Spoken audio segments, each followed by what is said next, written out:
इलाज है या नहीं है। इलाज तो अभी तक सर्दी जुकाम का भी नहीं है, सर्दी जुकाम की भी कोई वैक्सीन नहीं है। क्या हम उससे डरते हैं? नहीं डरते हैं। क्यों? क्योंकि ज्यादा लोग नहीं मरते हैं। तो सबसे पहले डेथ रेट कैलकुलेट करते हैं कि एग्जैक्टली कितना है। कितने टेस्ट हुए? 40 लाख टेस्ट हुए, उसमें से 2 लाख लोगों को हुआ, तो नियर अबाउट एवरेज कितनी आई? 5% की। अगर यही हमने 4 करोड़ टेस्ट करे होते तो कितने डिटेक्ट हो गए होते अब तक? 20 लाख हो जाते। 40 करोड़ करे होते तो कितने हो जाते? 2 करोड़ हो जाते। टोटल अगर कर लिए होते हमने टेस्ट 130 करोड़ का, तो कितना नंबर निकल करके आ जाता? Near about 5 crore. इसका मतलब 5 करोड़ लोगों को या तो आज की डेट में है या हो चुका है।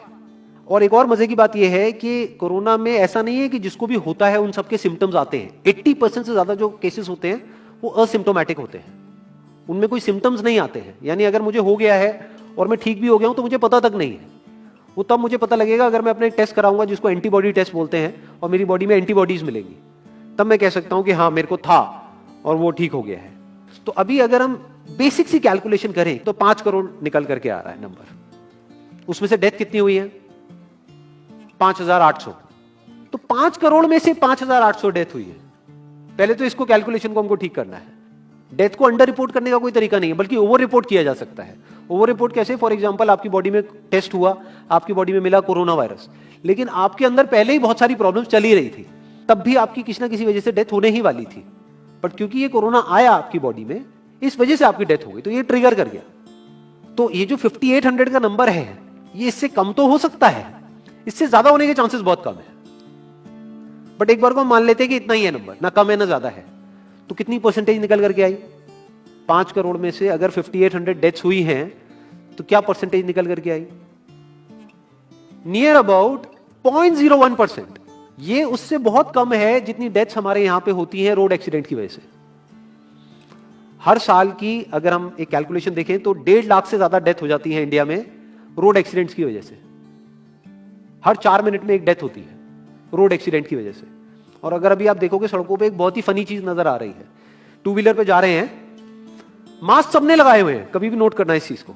हेलमेट नहीं पहने हुए, हेलमेट बहुत कम लोगों ने पहने हुए हैं। इससे हमको क्या समझ आ रहा है? क्या ये समझदारी है, बेवकूफी है?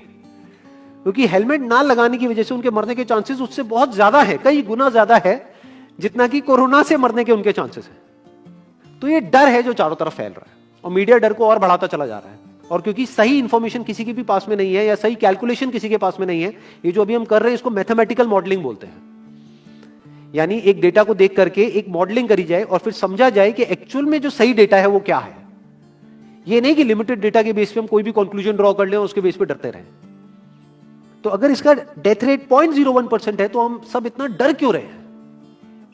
क्या कुछ और है जिससे हमको डरना चाहिए, जिससे हम नहीं डर रहे हैं, जिसके बारे में कोई बात नहीं कर रहा है, जो इससे लाख गुना ज्यादा भयानक है? मतलब कोरोना से लाख गुना ज्यादा खतरनाक कुछ है जिससे हम नहीं डर रहे हैं और इससे हम डर रहे हैं। वो क्या है जिससे हमको डरना चाहिए? अनएम्प्लॉयमेंट। अभी पीछे कुछ आर्टिकल्स आए थे न्यूज़पेपर में जहां पे एक फिगर आई थी निकल करके, I am not too sure ये फिगर कितनी सही है कितनी नहीं है, जहां पे आया था कि 13 करोड़ लोग अनएम्प्लॉयड हो गए। इस फिगर से हमको डरना चाहिए। 13 करोड़ लोग अनएम्प्लॉयड होने का मतलब हम समझते हैं कि इसका मतलब क्या है? इसका मतलब ये, अगर इकोनॉमी पॉइंट ऑफ व्यू से देखोगे, कि ये जो 13 करोड़ लोग हैं ये अपने जो खर्चे हैं वो बहुत ही लिमिट में कर देंगे। जिस बंदे की नौकरी चली गई है, क्या वो जाकर के मार्केट में नए कपड़े खरीदेगा? क्या अपने बच्चों के लिए खिलौने खरीदेगा? ट्रैवल एंड टूरिज्म तो भूल ही जाओ। ऐसी और हजारों इंडस्ट्रीज हैं जिनकी धज्जियां उड़ जाएंगी क्योंकि डिमांड कम हो जाएगी ओवरऑल इकोनॉमी के लेवल पे। जब डिमांड कम होगी तो क्या करना पड़ेगा इन ब्रांड्स को, इन कंपनीज को क्या करना पड़ेगा, इन मैन्युफैक्चरर्स को क्या करना पड़ेगा? अपनी सप्लाई को कम करना पड़ेगा। जितनी उन्होंने सप्लाई कम करी, अनएम्प्लॉयमेंट और बढ़ गया। कि आज जो नंबर 13 करोड़ है वो बढ़ करके कितना हो गया? 20 करोड़। यानी पूरा का पूरा लूप बन जाएगा। इस लूप को बोलते हैं रिसेशन, जो ग्लोबली ऑलरेडी रिसेशन आ चुका है। और अगर यही रिसेशन और डीप होता चला जाए तो उसको बोलते हैं डिप्रेशन, जहां से एक इकोनॉमी को बाहर आने में 5 से 10 साल लगते हैं। तो इकोनॉमी का पहले ही बुरा हाल था, प्लस इस कोरोना की वजह से और बुरा हाल हो गया है, प्लस जो रहा सहा हमारा जो अपना डर है वो सिचुएशन को और खराब करता चला जा रहा है। और इस डर को हर कोई बढ़ा रहा है, कोई भी कम करने का काम नहीं कर रहा है। एक्चुअल में अगर आप मेरे स्टैंड पॉइंट से देखोगे तो डरने की कोई जरूरत ही नहीं है, क्योंकि जो डेथ रेट है वो बहुत ही कम है। तो हम डर क्यों रहे हैं? सोचो। बस इसलिए कि डेथ नहीं होनी चाहिए। अगर यही हमारा ऑब्जेक्टिव है कि डेथ नहीं होनी चाहिए, मतलब हम कहते हैं कि किसी की डेथ नहीं होनी चाहिए, तो फिर तो लॉकडाउन परमानेंट हो जाना चाहिए, सड़कों पे निकलना ही नहीं चाहिए, क्योंकि सीधा सीधा 1.5 लाख डेथ बचेंगी। 1.5 लाख लोग जो हर साल एक्सीडेंट में मरते हैं, उनको हम बचा सकते हैं ना, उनकी लाइफ बच जाएगी। परमानेंट कर दो लॉकडाउन को। कैसा है आइडिया? ये बिल्कुल ऐसा है जैसे मैंने एक आदमी की एक कहानी सुनी थी, उसके घर में एक चूहा घुस गया, तो उस चूहे को उसने पकड़ने की बड़ी कोशिश करी, लेकिन वो चूहे को नहीं पकड़ पाया। तो एंड में उसने क्या किया, घर पे आग लगा दी, अपने घर में आग लगा दी। उसके बाद भी चूहा तो बच करके निकल गया, घर चला गया, घर जल गया। यही हालत है इसकी, कोरोना की। इस डर को हमको खत्म करना पड़ेगा, तब जाकर के इस प्रॉब्लम का एक्चुअल में सॉल्यूशन निकलेगा, जो रियल प्रॉब्लम है। और रियल प्रॉब्लम कोरोना नहीं है। रियल प्रॉब्लम क्या है? हमारी जो इकोनॉमी है। रियल प्रॉब्लम क्या है? अनएम्प्लॉयमेंट। तो इस वीडियो के थ्रू मैं अपनी एक हम्बल रिकमेंडेशन देना चाहूंगा गवर्नमेंट ऑफ इंडिया को, या जो भी लोग एक पर्टिकुलर पोजीशन पे हैं उन लोगों को, कि हमको टेस्ट करने कम करने हैं, टेस्ट बढ़ाने नहीं है। अभी हम गलती क्या कर रहे हैं? टेस्ट बढ़ाते चले जा रहे हैं, जिसकी वजह से केसेस बढ़ते चले जा रहे हैं, जिसकी वजह से डर बढ़ता चला जा रहा है। गवर्नमेंट क्या एक क्राइटेरिया नहीं बना सकती कि जो क्रिटिकल केसेस है बस उन्हीं का टेस्ट करो, क्योंकि उन्हीं को हॉस्पिटल में एडमिट करने की जरूरत है, तो उन्हीं का टेस्ट होना चाहिए ना। जो वैसे ही ठीक हो रहे हैं, अपने आप ही ठीक हो रहे हैं, जिनको माइनर सिम्टम्स हैं और वो खुद ही ठीक हो रहे हैं, उनका टेस्ट करने की क्या जरूरत है? उससे तो पैनिक और बढ़ेगा। और अगर टेस्ट कर भी दिया तो हम करने क्या वाले हैं? उनको क्या हॉस्पिटल में एडमिट करने वाले हैं? नहीं, घर पे क्वारंटाइन करने वाले हैं। अभी जो क्वारंटाइन वाला फंडा है, ये भी जब बेस छोटा होता है तब तो काम करता है, जब करोड़ों में हो जाता है तब काम नहीं करता है। मैं अगर एग्जांपल से समझाने की कोशिश करूं, जो मेरी थॉट प्रोसेस है उसको इमेजिन करो। एक ऐसी सिचुएशन है कि हम एक घर में है और चारों तरफ से बाढ़ आई हुई है, और ये जो घर है हमारा वो ऐसा है, इसको इमेजिन करो, जहां पे हजारों दरवाजे हैं। तो हम क्या करें, इसमें से एक दरवाजे को पकड़ लें और उसी को पक्का करते चले जाएं। ये है क्वारंटीन, और बाकी के हजारों खुले पड़े हैं। एक को हम पक्का करते चले जा रहे हैं, क्योंकि यहां से पानी अंदर नहीं आना चाहिए। इंडिया की पॉपुलेशन क्या है? 130 करोड़। टेस्ट कितने हुए हैं अभी तक? 40 लाख। दिल्ली के कितने हो रहे हैं? 1 लाख। महीने के कितने हुए? 30 लाख। साल के कितने हुए? 3 करोड़ 60 लाख। तो यानी कि अगर हमको सबका टेस्ट करना है तो कितने साल लगेंगे? 36 साल। तो जब हमको दिख रहा है साफ साफ कि हम सबका टेस्ट कर ही नहीं सकते, तो हम टेस्ट क्यों बढ़ाते चले जा रहे हैं? या तो सबका टेस्ट करो और सब में से सबको देख करके सबको क्वारंटाइन कर दो। ये बिल्कुल ऐसा हुआ कि वो जो घर है जिसकी मैंने अभी बात करी, या तो उसको हर तरफ से सिक्योर करो कि अगर उसके 1000 दरवाजे हैं तो एक को बंद मत करो, सारे बंद कर दो। तब आप कह सकते हो कि यहां पानी अंदर नहीं आएगा, कि हमने 130 करोड़ लोगों का टेस्ट कर लिया है, उसमें से केसेस निकल गए हैं 6 करोड़, और 6 करोड़ को हमने क्वारंटीन कर दिया है। अब ये आगे नहीं फैलेगा, अब 6 करोड़ से 10 करोड़ पे नहीं जाएगा। बट हमने टेस्ट ही करे 40 लाख, जिसमें से केसेस आए 2 लाख। अगर इन 2 लाख को हमने क्वारंटीन कर भी दिया तो बाकी करोड़ों लोग तो बाहर घूम रहे हैं ना। तो उससे होगा क्या?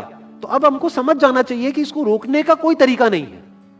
तो अब इसका प्रैक्टिकल सॉल्यूशन क्या है? गवर्नमेंट की तरफ से हमको सिर्फ ये इंफॉर्मेशन चाहिए कि भैया अभी कितने बेड्स ऑक्यूपाइड हैं आपके स्टेट में, और अभी कितने और आपने अरेंजमेंट कर रखा है, और कितने और कर सकते हो। अब वो बेड चाहे किसी हॉस्पिटल में हो चाहे किसी होटल में हो। और प्लस ये इंफॉर्मेशन क्यों नहीं जा रही लोगों के पास में कि इतना डरने की जरूरत नहीं है जितना आप डर रहे हो। हाँ ठीक है, प्रिकॉशंस लो, सेफ्टी मेजर्स लो, सोशल डिस्टेंसिंग को मेंटेन करो, लेकिन इतना डरने की जरूरत नहीं है जितना आप लोग डर गए हो, क्योंकि डेथ रेट कम है। ये इंफॉर्मेशन जानी चाहिए अब लोगों के पास में, वक्त आ चुका है। अगर ये नहीं गई तो प्रॉब्लम सॉल्व नहीं होने वाली इकोनॉमी के लेवल पे।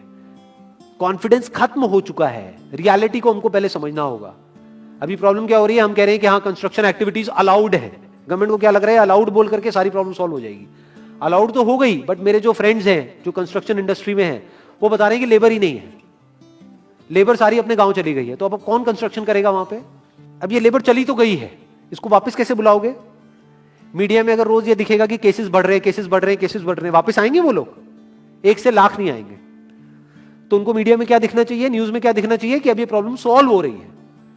तो लोगों के अंदर का डर निकलना चाहिए। यानी जो भी मैंने अभी तक कहा, अगर मैं उसको सम अप करूं तो वो क्या है प्रैक्टिकली, अगर पॉइंटर्स में सॉल्यूशन देखा जाए। नंबर 1 मोस्ट इंपॉर्टेंट, टेस्ट धीरे धीरे हमको कम करने हैं, बढ़ाने नहीं है।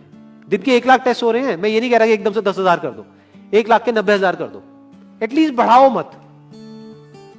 समझ गए? 1 लाख के 1.5 लाख टेस्ट मत करो दिन के, 2 लाख मत करो, क्योंकि तब भी 36 साल लगेंगे पूरा करने में।